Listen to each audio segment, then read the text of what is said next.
Howdy, folks. Welcome to Liberty Call. Today is Friday, April 5th, 2024. Hope you are having a fantastical day out there. Apologize for being a little bit late. I had to go do some pre-op testing for, well, I'm not having a sex change or anything like that, but I'm having my gallbladder and appendix removed in 2 weeks from yesterday. So I had to go do some blood work and go do all the, here's what you should do, not do, blah, blah, blah. So anyway, so I apologize for being a few hours late, but, it looks like the market finished off in a good mood today.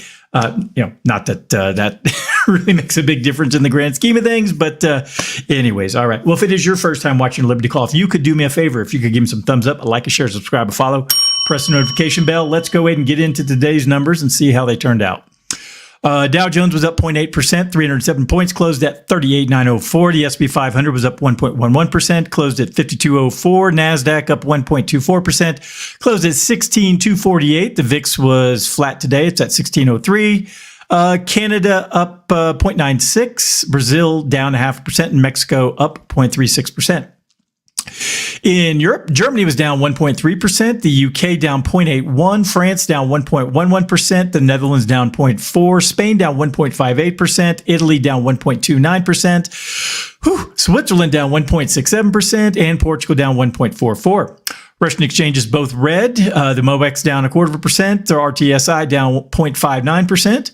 And the Asian markets, looks like some of them were open today. The Nikkei was down 2.3%, Australia down 0.56%, New Zealand down 0.62%, and looks like the Hang Seng was open and it was down 0.01%. The rest of them were closed today. All righty. Exciting stuff, I know, right? Right? Nobody's watching, I know. All right, let's go ahead and jump over to the chart and see how the markets did for the week. Scooch over here. All right, starting out with Dow Jones, it's going to finish the week off down about 2.23%. The S&P 500 is going to finish off down 1.01%. The NASDAQ down 0.93%. The Dow Utilities, where's the line? Oh, there it is.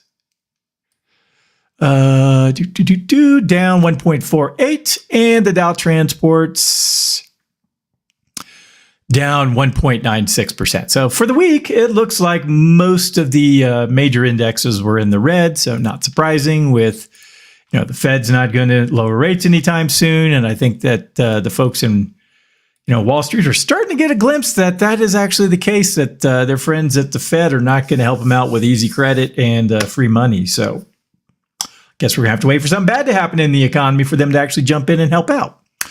All right, let's get to the economic data that came out this week. Starting out with jobless claims. Initial claims came in at 221,000. Forecast was 213. Last week's number was 212. Continuing claims came in at 1.791 million. Forecast was 1.81 million, so a little under forecast there. ISM Manufacturing Purchasing Managers Index came in at 50.3. The forecast was 48.5, and last month's number was 47.8. Factory orders month over month grew by 1.4%. Forecast was 1.1. Last month was a contraction of 3.8%.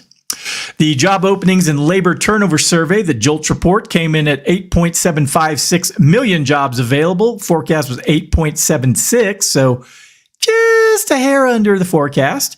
And the previous month's number was 8.748. So again, just in line with where we've been the last few months.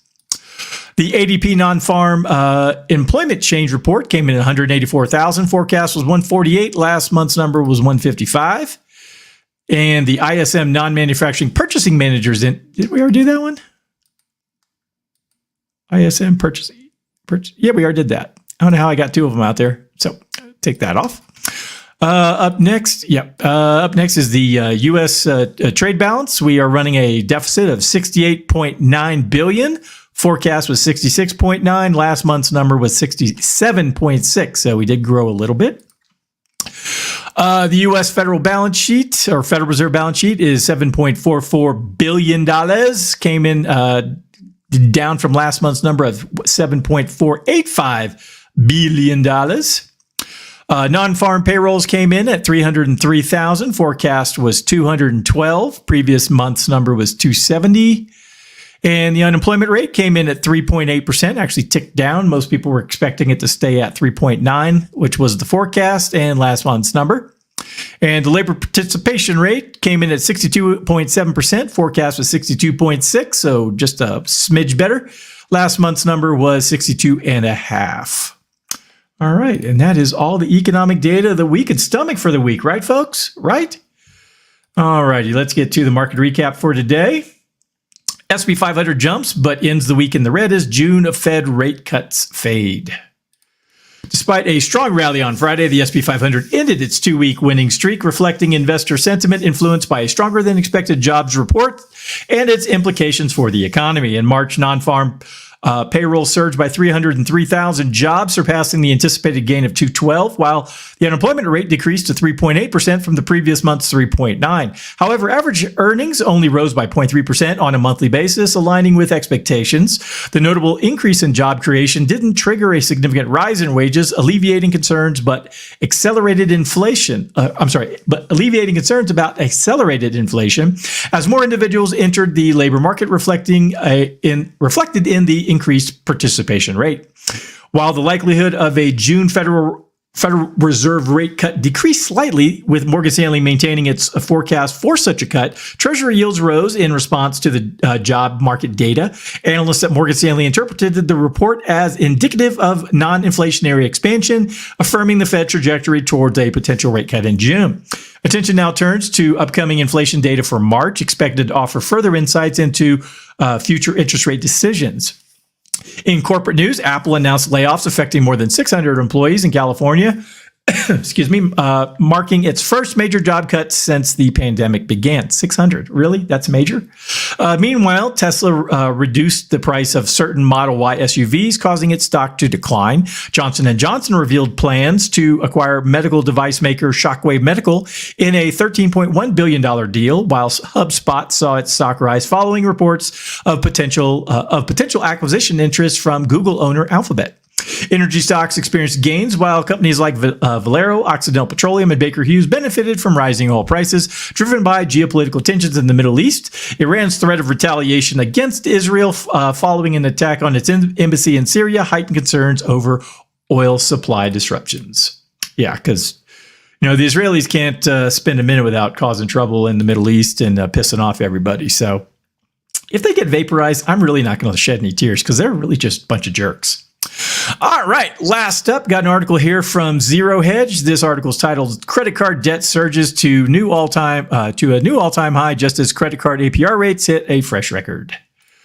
All right, the latest consumer credit data from the U.S. reveals a significant surge in borrowing activity, contradicting the narrative of consumers becoming more cautious with their finances. After a brief slowdown in January, total consumer credit bounced back strongly in February, increasing by $14.125 billion.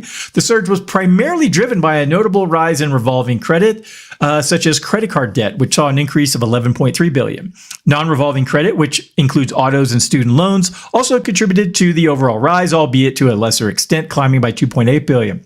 Revolving credit reached a record high of $1.339 trillion, surpassing pre-pandemic levels, while non-revolving credit hit a record $3.712 trillion. These figures suggest that consumers are increasingly relying on credit to finance their spending, despite concerns about rising debt levels and higher interest rates.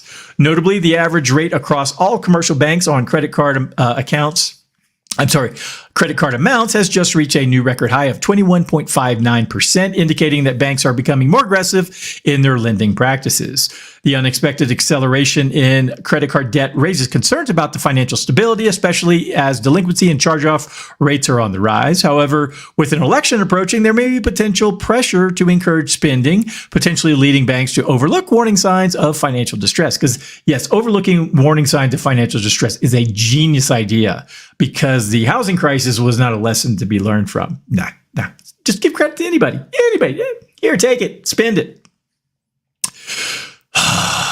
The situation underscores the delicate balance between economic stimulus and financial prudence as policymakers navigate between promoting growth and mitigating risks associated with excessive borrowing. Yeah, financial prudence we have not had in decades, if not centuries, at least since the Federal Reserve was created back in 1913. Thanks, Woodrow Wilson. You deserve to burn in hell. All right. Furthermore, the decline in personal savings rate adds another layer of complexity to the situation, with savings rates plummeting to 3.6%, the lowest since 2022. Consumers are left with fewer buffers to withstand financial shocks. This trend suggests that households are increasingly living paycheck to paycheck, relying on credit to maintain their standard of living. Well, now's the time to tighten those belts before things get really bad. While the surge of borrowing may provide a short-term boost to economic activity, it also poses long-term risk to unsustainable debt levels, if unsustainable debt levels lead to financial strain for households in the future. As such, policymakers and financial institutions must remain vigilant in monitoring consumer credit trends and implementing measures to promote responsible borrowing and financial stability. Yeah, people are not going to be responsible with their other people's money just because they never are. So, all right. Well, that's everything I had for today. If anyone needs anything from me, please go to dsafinancialgroup.com. All my contact information is there. I hope you have a wonderful weekend, and I shall talk to you next time. Adios.